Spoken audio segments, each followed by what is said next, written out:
오늘 함께 보실 말씀은 예레미야 17장 1절부터 18절입니다. 제 성경책 구약성경 1077쪽 정도에 있습니다. 예레미야서 17장 1절부터 18절까지 말씀 한 절씩 교독하시고 마지막 절은 합독하시겠습니다. 유다의 죄는 금강석 끝 철필로 기록되되 그들의 마음판과 그들의 제단 뿔에 새겨졌거늘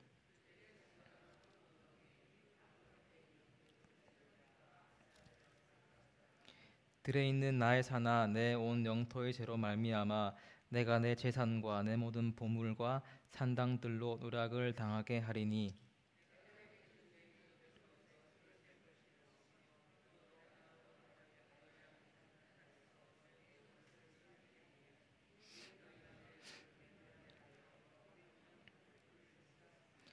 여호와께서 이와 같이 말씀하시니라.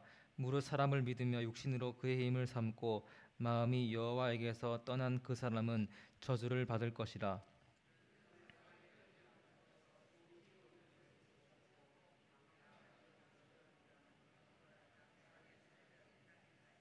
그러나 무릇 여호와를 의지하며 여호와를 의뢰하는 그 사람은 복을 받을 것이라.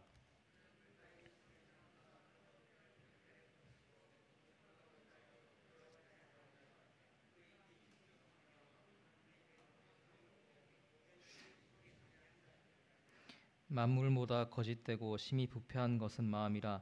누가 능히 이를 알리오마는.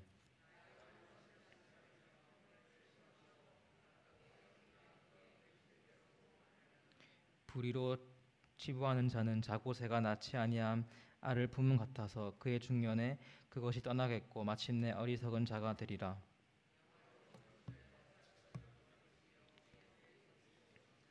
이스라엘의 소망이신 여호와여, 무릇 주를 버리는 자는 다 수치를 당할 것이라.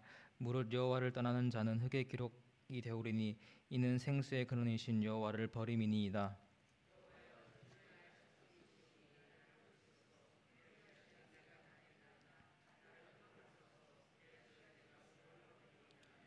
보라, 그들이 내게 이르기를 여호와의 말씀이 어디 있느냐, 이제 임하게 할지어다 하나이다.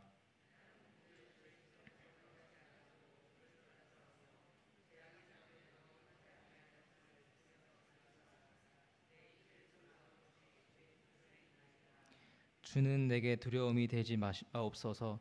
재앙의 날에 주는 나의 피난처시니이다. 나를 박해하는 자로 치욕을 당하게 하시고 나로 치욕을 당하게 마옵소서. 그들은 놀라게 하시고 나는 놀라게 하지 마시옵소서. 재앙의 날을 그들에게 임하게 하시며 배나 되는 멸망으로 그들을 멸하소서. 아멘. 1절을 보시면 선지자는 유다의 죄를 지적하는데 특별히 그들의 죄가 금강석 끝 철필로 기록되었다고 합니다.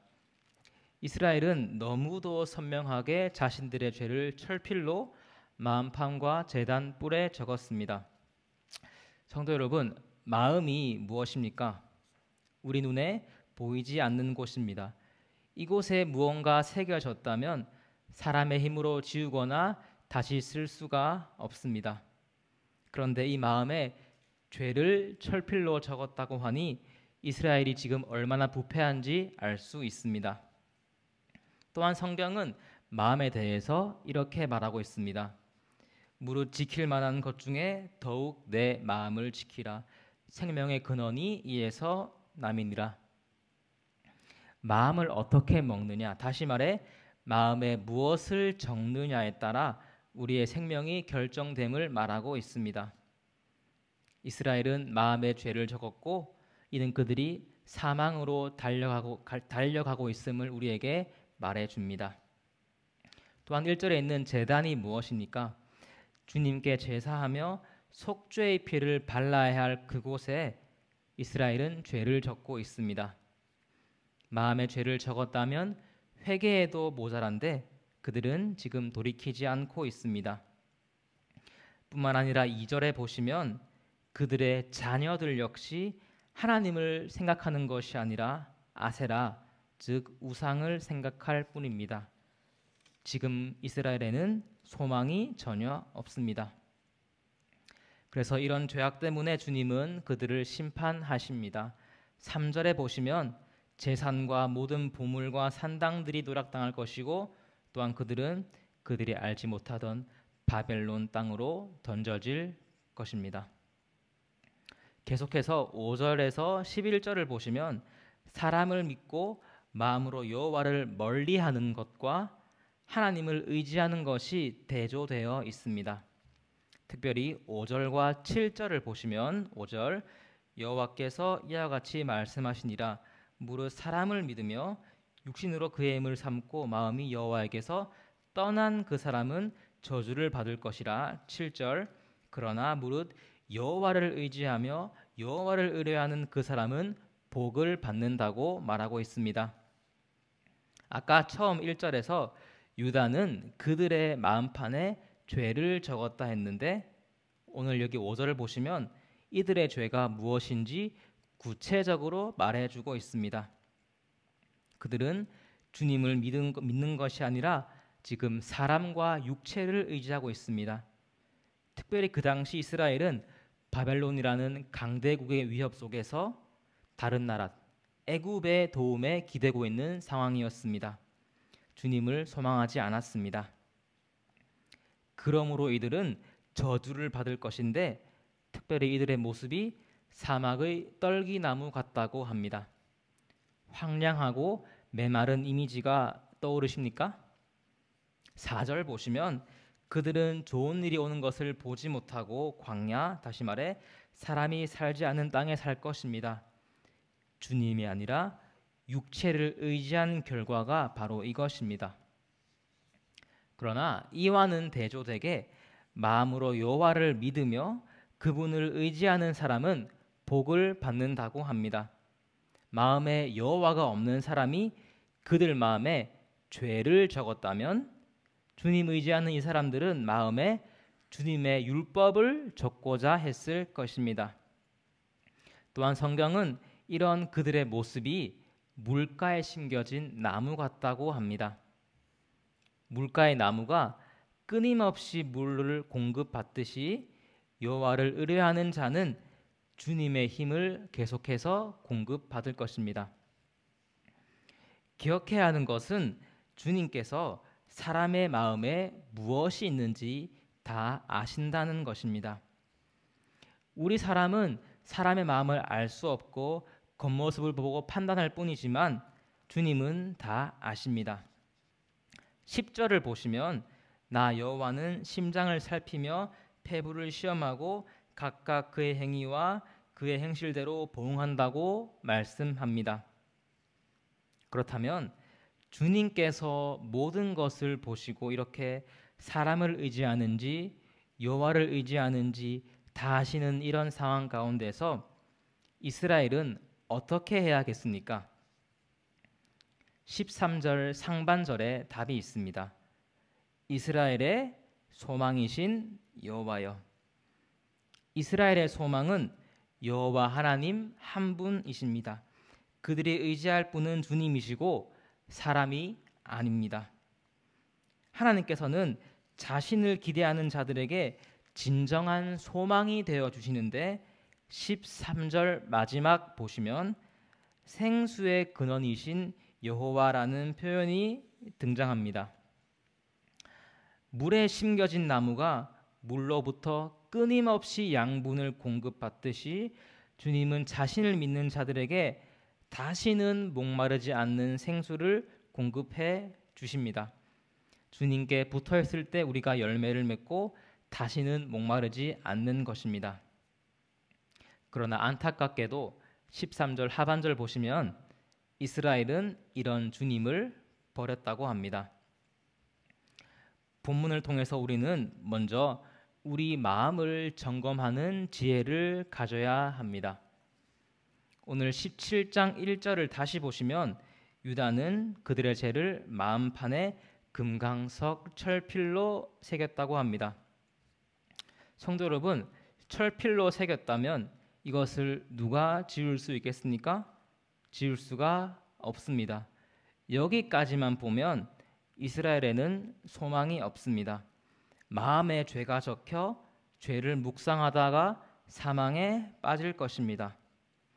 여러분, 그런데 우리가 후에 살펴볼 예레미야 31장 33절을 보시면 오늘 17장 1절을 뒤집는 말씀이 나옵니다. 제가 읽어드리겠습니다. 그러나 그날 후에 내가 이스라엘 집과 맺을 언약은 이러하니 곧 내가 나의 법을 그들의 속에 두며 그들의 마음에 기록하여 나는 그들의 하나님이 되고 그들은 내 백성이 될 것이라. 여호와의 말씀이니라. 하나님께서 이스라엘의 마음 가운데 주님 법을 적는다고 말하고 있습니다. 사람은 자기 마음에 쓴 죄를 지울 수 없지만, 다시 말해 마음을 바꿀 수 없지만, 그러나 하나님은 하실 수 있습니다. 주님은 그들의 마음에 친히 직접 율법을 적어 주십니다. 마음에 적어서, 다시 말해 마음을 새롭게 하셔서 주님을 바라보게 해 주십니다. 기억하고 또 감사해야 할 것은 여기 모인 저와 여러분도 성령님께서 역사하심으로 우리 마음이 이미 새롭게 된 자들임을 믿습니다. 우리 마음에는 죄가 아니라 주님 법이 적혀져 있습니다. 그렇다면 우리는 무엇을 돌아봐야 하겠습니까? 새롭게 된 우리 마음을 돌아봐야 합니다.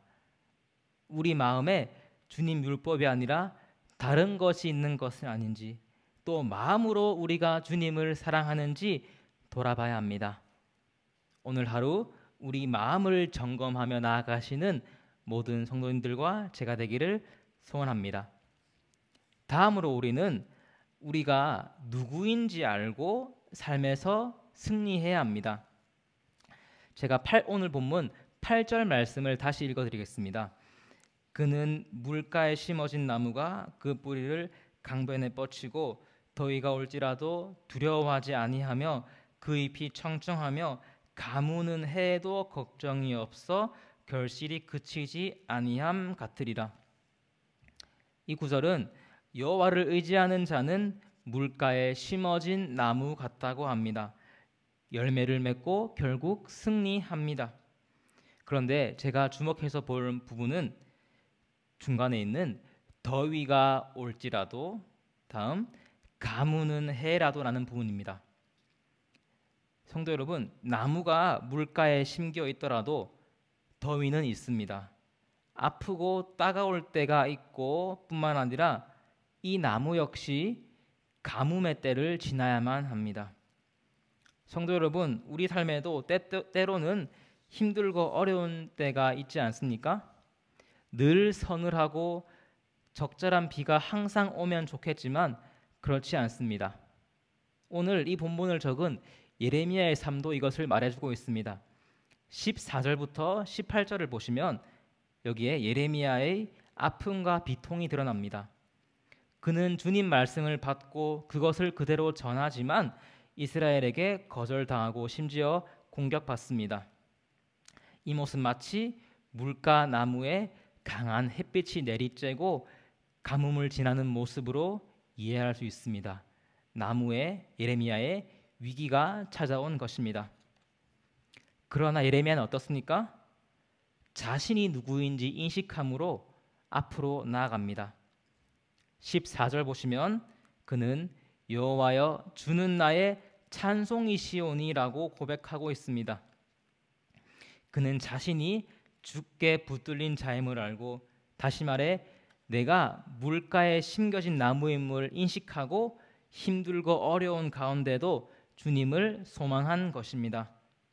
이처럼 우리도 예레미야처럼 나를 품으신 하나님을 기억하며 주를 소망하며 승리할 줄 믿습니다. 오늘 하루 우리 마음을 점검하며 주님 계셔야 곳에 자리 잡은 다른 것들을 버리시는 저와 여러분 되기를 소망합니다. 또한 더 나아가서 우리를 붙드시는 주님을 인식하며 열매를 맺는 우리 모두가 되기를 소원합니다. 기도하시겠습니다.